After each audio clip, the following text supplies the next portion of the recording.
Welcome to the Minute of Terror channel. Leave your like and subscribe to the channel. Leave a comment where you are watching this video from. I worked the graveyard shift at a gas station off Highway 66, a lonely stretch of road where the only sounds at night are the hum of passing semis or the howl of the wind. It's a quiet job, and I used to like the solitude. That is, until that night. It was around 3 a.m. when headlights pierced the darkness. A beat-up black sedan, its paint scratched and faded, pulled up to pump 2. The driver stepped out, and my stomach dropped. He was tall, gaunt, with a scruffy beard and eyes that looked like they hadn't seen sleep in days. His clothes, a gray t-shirt and jeans, were stained with blood. A lot of blood. His hands, too, were caked with dried, dark red under the nails. He walked up to me, his face blank, and said in a gravelly voice, "Fill the tank, and clean the windshield." I swallowed hard, trying not to stare at the stains. "Sure thing," I said, keeping my voice steady. I grabbed the nozzle and started pumping gas while he stood there, staring into the void. The air felt heavy, like the silence itself was choking me. I took the squeegee and rag to clean the windshield, but my hands were shaking. The car's windows were foggy, but I could see the passenger seat. A knife, tossed carelessly, its blade crusted with something dark. I finished up and headed back to the booth. He paid in cash, crumpled bills with a faint metallic smell. "Bathroom?" he asked. I pointed to the small, dimly lit building on the side of the station. He walked off, and I stood there, heart pounding, debating whether to call the cops or pretend nothing happened. It could have been paint, not blood. Just some weird guy. But something deep inside screamed it was more. When he came back, he got in his car and peeled out without a word. The tires screeched on the pavement, and the sedan vanished into the night. That's when I noticed. He'd left something in the bathroom. A phone, old, with a cracked screen, sitting on the sink. I hesitated. It wasn't my business. But curiosity got the better of me. I picked it up, and to my surprise, it wasn't locked. I opened the photo gallery first. Jesus. Pictures of a woman bound, her face bruised and bloody. Other photos showed a dense forest, a shovel, plastic tarps. My stomach churned. I checked the messages. The latest was from an unknown number.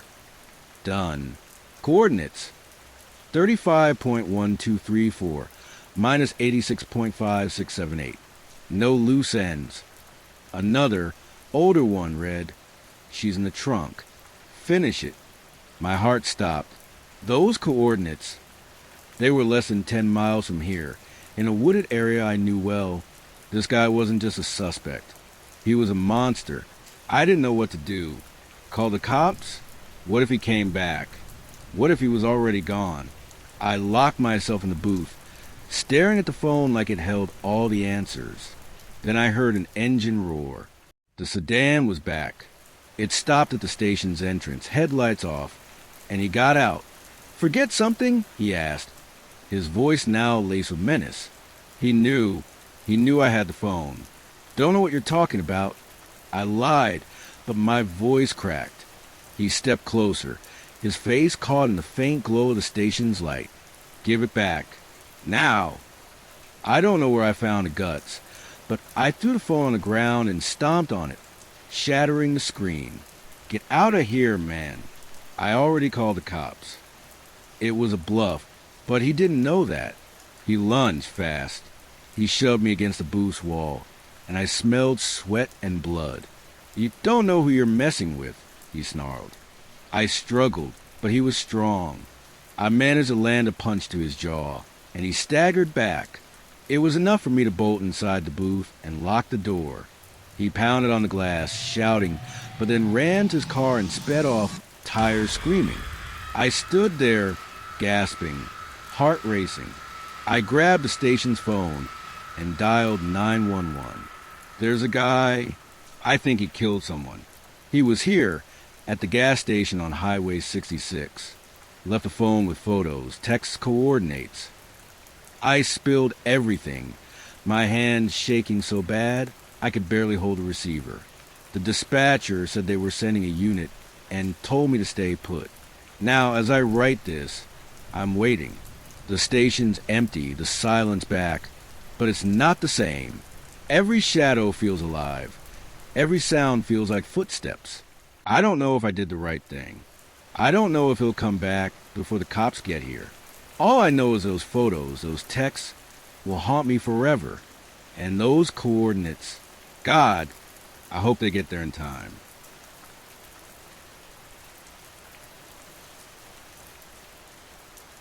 A little over a year ago, I was working the cash register at a gas station off a desolate stretch of Route 50, a place so remote that the night seemed to swallow every trace of life.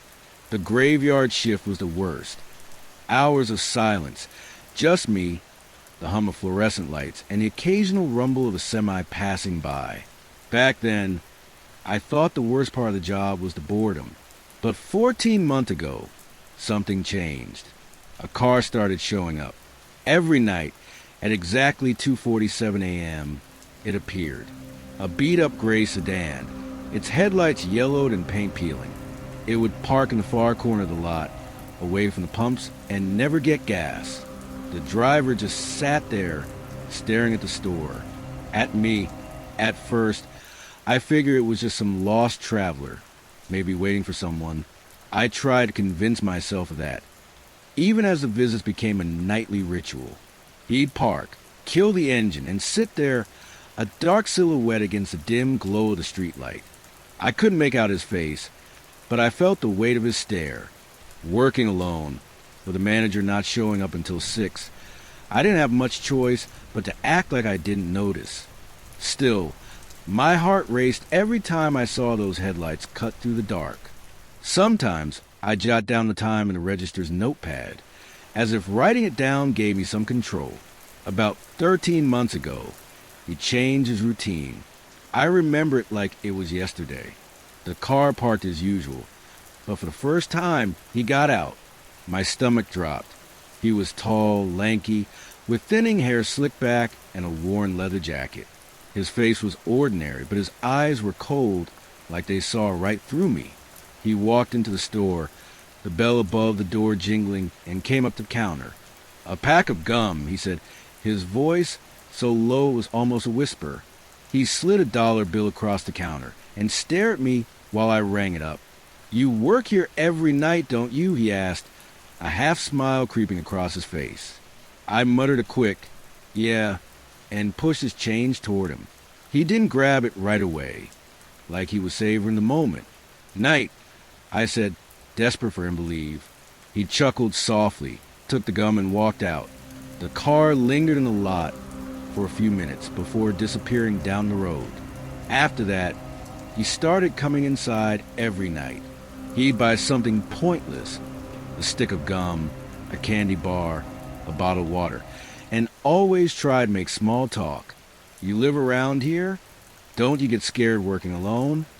It's so quiet out here, isn't it?" Perfect for thinking.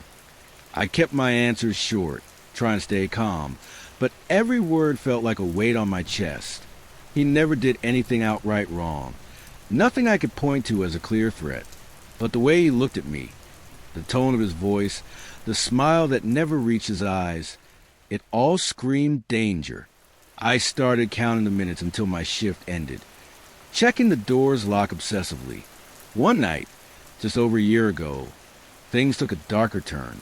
He came in, bought a can of soda, and as I scanned it, he said, "You look better out of that uniform.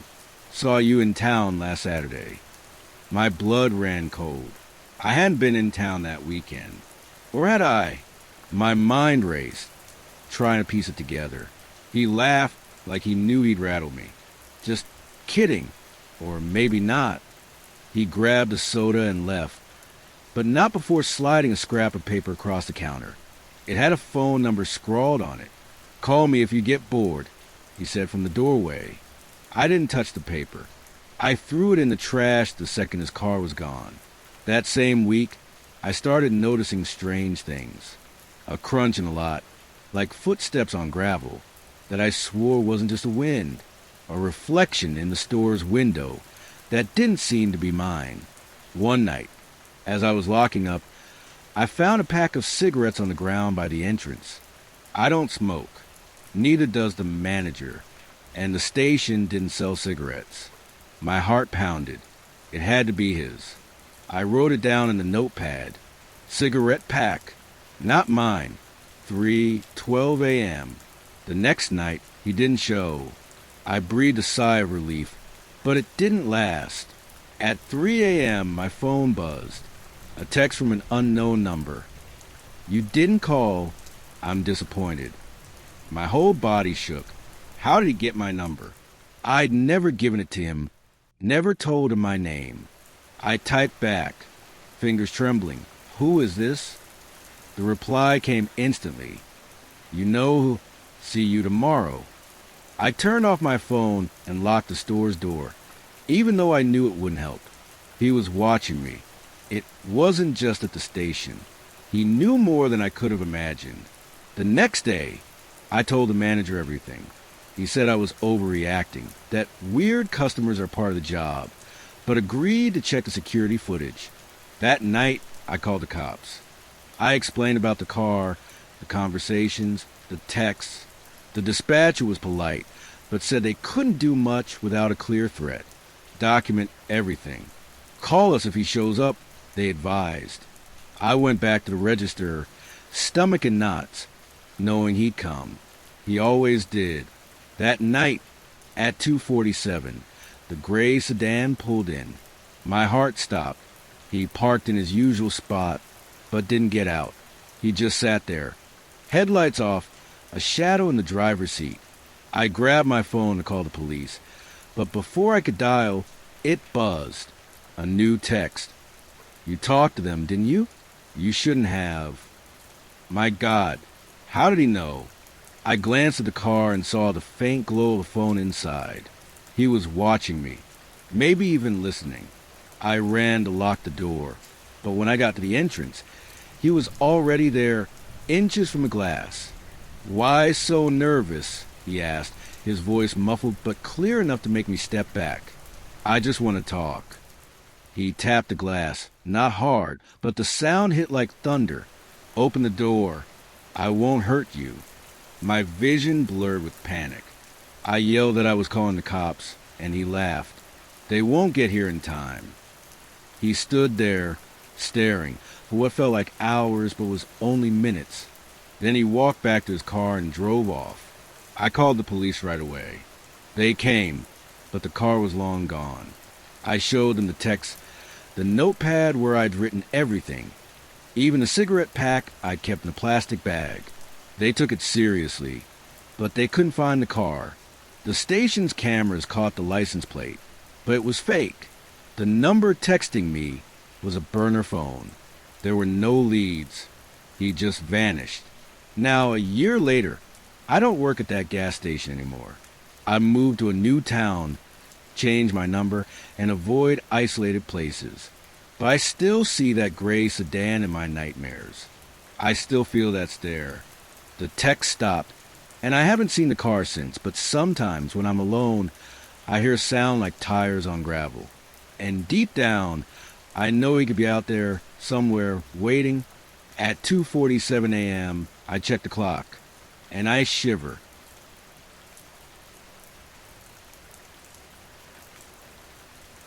The orange glow of late afternoon stretched lazily over the hot asphalt of Route 66. I was already counting the minutes until the end of my shift. Just a couple more hours, and I could finally kick back with a cold beer. Working as a gas station attendant at the Exxon was usually the same old routine. Evening, buddy. Fill it up. Want to check the oil? We take cards. Pure monotony. Then a black sedan, beat up and weathered, pulled up to pump 4. The driver, a guy in his mid-30s, wore a plaid flannel shirt despite the heat.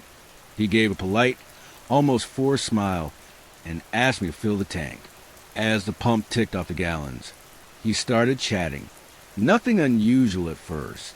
Slow day, huh? This road get dangerous at night? I answered with my usual autopilot politeness. But there was something off about him. A strange glint in his eyes, a restlessness behind the friendly facade. He started asking specific questions about the station. How many employees worked the night shift? Did we have security cameras? We did. But the one covering the pumps was on the fritz. How busy was a convenience store after 10 p.m.? He stared hard at the store's glass door, like he was trying to see through the racks of chips and sodas. Anything else I can help you with? I asked, getting a little impatient. Nah, thanks. Just curious. Pretty isolated out here, isn't it? He paid in cash, a crisp stack of bills, no fumbling for change. He gave a quick wave and peeled out, tires screeching as he left. I breathed a sigh of relief. Weird customer, but no trouble.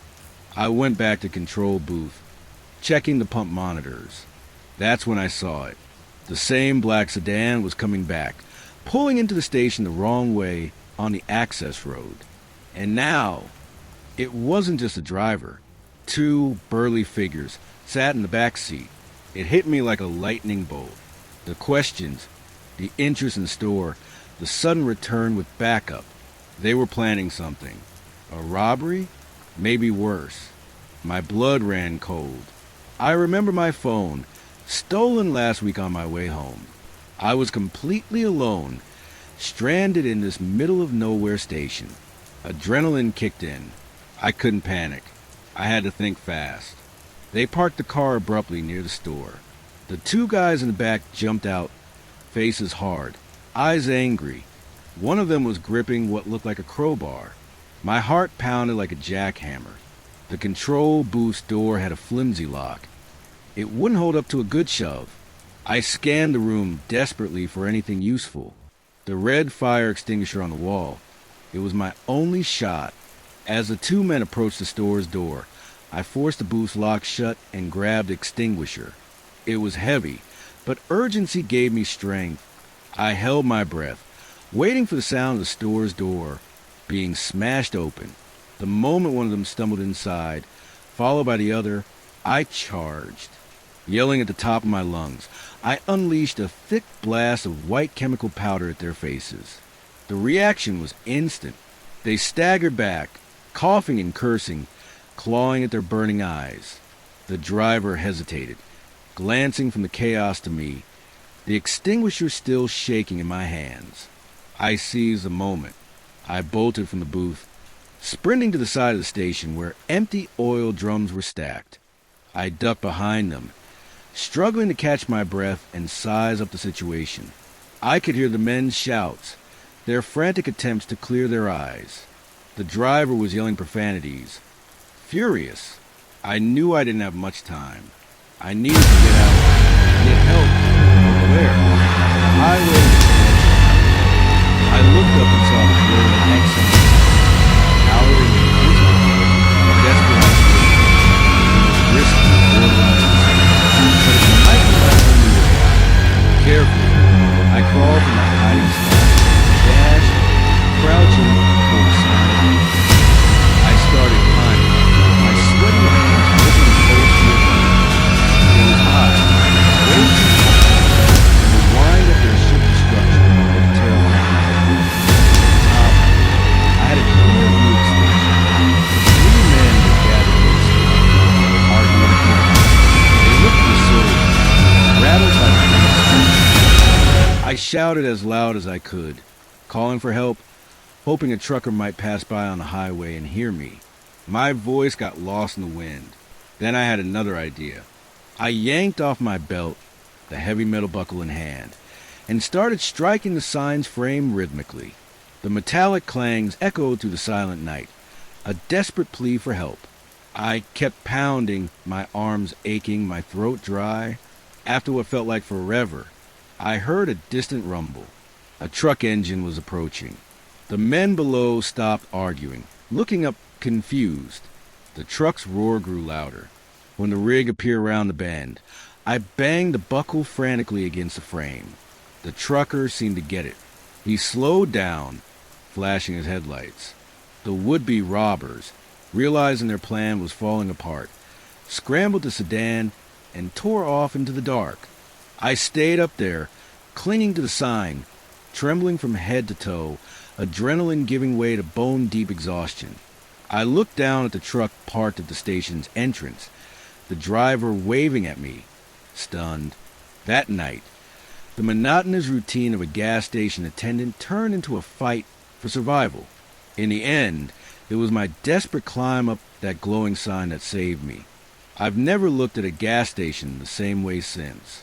The quiet of the night can hide unimaginable dangers, and sometimes the only weapons you have are your wits and the will to fight.